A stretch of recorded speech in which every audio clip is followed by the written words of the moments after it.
Pai que ensina a Torá para sua filha está colocando no caminho da prostituição. O outro dizendo não. Alguns judeus cuspiram em cristãos que estavam passando. Ele encontra 3 personagens. Ibrahim, que é Abraão, Musa, que é Moisés, e Issa, que é Jesus. O judeu que pisa ali não pode rezar. Para o mesmo Deus, não é? Não é o mesmo Deus? Não pode. E caiu essa pedra lá, e aí a tradição começou a dizer que era um pedaço do Jardim do Éden que o Abraão deu para Ismael. Então construíram uma caixa preta ali, as pessoas rodam ali em torno, então, mas havia muitos ídolos colocados lá. O Maomé se levantou contra isso. E quando ele foi perseguido, os judeus falaram, peraí, mas ele está sendo perseguido porque ele está pregando contra a idolatria. O ajudaram, junto com a viúva com quem ele era casado e o tio dele. Ele foge de Meca para Medina, e nesse ínterim entre uma cidade e outra, que supostamente a mula ou o cavalo voador, a Burak, é levada pelo anjo Gabriel até Jerusalém, e ali, segundo a tradição, ele encontra 3 personagens. Ibrahim, que é Abraão, Musa, que é Moisés, e Issa, que é Jesus. E os 3 o conclamam a fundar o Islã e revelam para ele as orações especiais que o muçulmano tem que fazer. Todas as orações. Dali ele volta para lá e vai para Medina, e aí a história acontece. Então hoje as 3 cidades sagradas do muçulmano é Meca, Medina e Jerusalém. Então os judeus iam para lá orar nesse muro por 2 motivos. Primeiro, que orar voltado para a parede é uma prática que a gente encontra até na Bíblia Sagrada. Quando o rei Ezequias recebeu a notícia que ele iria morrer, ele ficou angustiado, voltou o rosto para a parede e orou. Então já tinha esse costume. Segundo, era o lugar mais próximo que o judeu tinha do antigo templo, mas do lado de fora. Por quê? Aqui mesmo, no pátio, em 691 de nossa era, foi construído esse domo dourado, que o pessoal erroneamente chama de Mesquita de Omar, que não é nem Mesquita nem de Omar. Quando você vê no Google lá, Jerusalém, aquele domo dourado, é aquilo ali. Ele não podia ir lá, porque o muçulmano não deixava, ele tinha que orar aqui. Quando eu vou na esplanada do Domo da Rocha, eu tenho que deixar a Bíblia, se você tiver um crucifixo, tudo lá, porque você não pode entrar Judeu com não nenhum pode rezar ali, objeto nem no pátio. religioso. Está gostando? Nos abençoe se inscrevendo no canal. Curta o vídeo para que ele aqueça o coração de mais pessoas. E lá é o lugar mais sagrado, de acordo com o judaísmo, é lá. Obviamente, antes de ter mesquita, muito antes você tinha os templos. O judeu que pisa ali não pode rezar. Para o mesmo Deus, não é? Não é o mesmo Deus? Não pode. No lado judeu, o cristão e o árabe podem rezar. No lado do árabe, só o muçulmano pode rezar. Olha, mais do que isso. É interessante isso aí. Tem um pregador que ele faz uns vídeos aí gritando muito. Muito mesmo, na Avenida Paulista. Não, ele grita muito. E aqui, acho que vocês sabem quem é, né? Assim, já tem até uns vídeos do pessoal ir pra cima. Não vou falar. Não. E falei, bom, beleza. Gente, esse homem foi fazer isso no Kotel. E falando inglês. No inglês bem torto, né? Jewish people must Jesus Messias. E o pessoal, você vê o vídeo dele. É um testemunho isso. Você vê o vídeo dele, as pessoas olhando assim para ele, no máximo e afasta, e a grande maioria nem olha. E isso é muito importante as pessoas saberem. Realmente existe toda essa permissão das pessoas, a pessoa é cristã, a pessoa é muçulmana. Às vezes acontece um evento, como aconteceu há pouco tempo, e ficou super falado nas redes sociais. Alguns judeus cuspiram em cristãos que estavam passando. Mas isso é exceção. Isso é completamente exceção. Tanto é exceção que eu mesmo critiquei que isso não representava o judaísmo. Exatamente. Então, o povo judeu, ele tem essas diferentes denominações. Não são castas, absolutamente. Todo mundo se casa com todo mundo e etc. A gente tem o Cohen. Cohen significa sacerdote.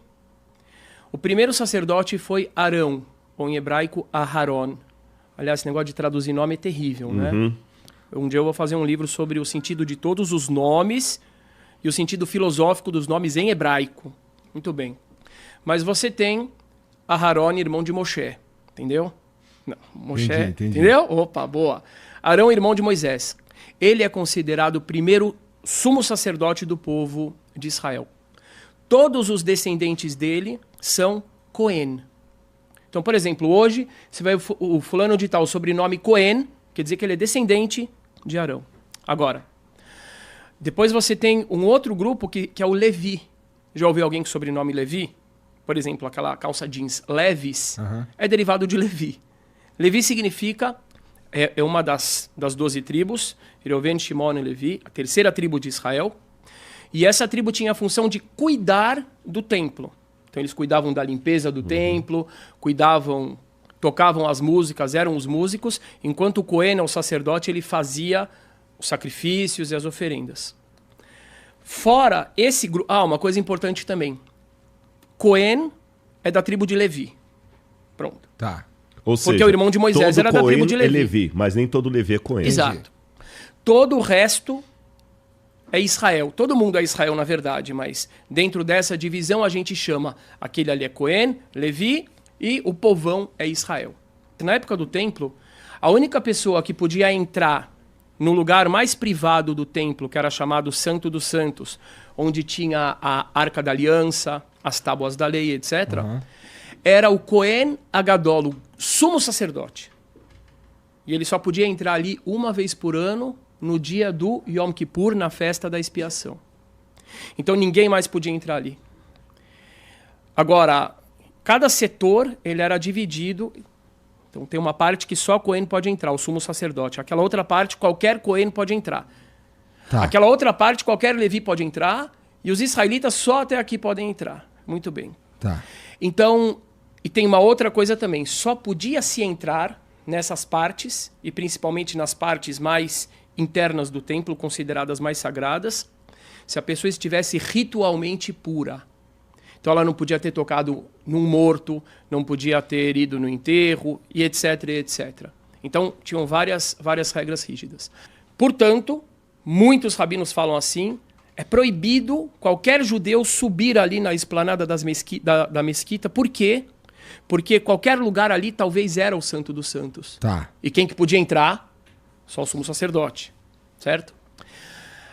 Então eles falam é proibido subir ali. Existem vários outros, que estão dizendo não, isso não é verdade. Veja só aquela questão das linhas. Veja o que falou Maimônides. Veja o que falou fulano, ciclano. Se a gente fizer o banho ritual de purificação, etc e tal, a gente pode ir até aqui. Tanto do lado islâmico quanto do lado judaico, como é que funcionam essas linhas? Que, como ele bem colocou, não são castas, mas são linhas. O cristianismo, ele teve várias divisões aqui que seguiram um viés histórico diferente das divisões nessas religiões que nós citamos. Porque aqui você tem a Igreja Católica, antes dela você tinha cátaros, albingenses, valdenses que romperam com a Igreja, e a partir de 1517, com Martinho Lutero, você teve a Reforma Protestante, e depois outras ramificações. Aí o Calvino fez o calvinismo, John Wesley fez a Igreja Metodista, o Henrique VIII fez a Igreja Anglicana. Então houve essas rupturas. Em 1052, se eu não me engano, teve a Igreja Ortodoxa. Então hoje eu falo o seguinte, eu sou cristão adventista, mas tem o outro que é cristão batista, o outro é cristão presbiteriano. São igrejas com CNPJ diferente, pastor diferente, tudo muito diferente. Até a visão de mundo mesmo. Muito diferente. Não houve essas rupturas históricas. Vou começar primeiro do judaísmo, depois eu falo no islamismo. Lá foi um pouco diferente. Você tem as linhas, principalmente rabínicas. Como um rabino interpreta e aquela escola vai e interpreta na época do Talmud. Tanto é que o Talmud é uma multiplicidade. Agora eu que te peço para me corrigir se eu te falando errado aqui. O Talmud ele foi compilado depois ali da Tanakh, né? Ele é uma tradição oral, mas a compilação dele começa no final do primeiro século, vai até 250.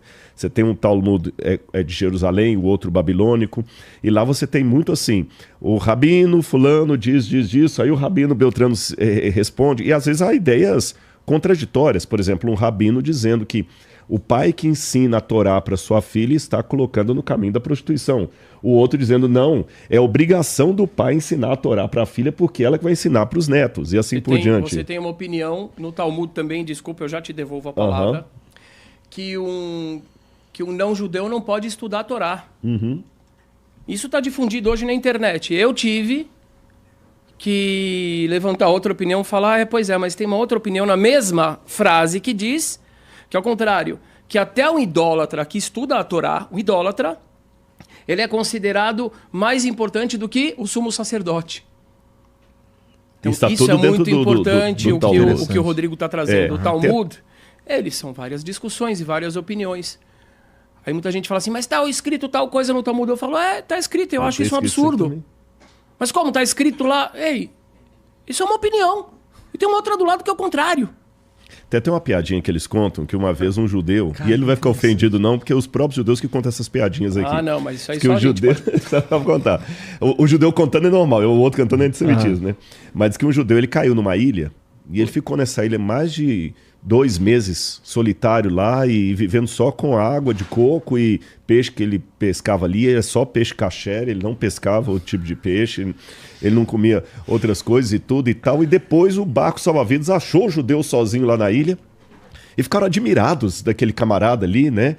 E perceberam que ele estava ali firme na religião dele, no Shabat ele não pescava, não fazia nada e tudo. E ele construiu 2 casinhas. E eles perguntaram, o que é isso aqui que você construiu? Ele falou assim, são 2 sinagogas.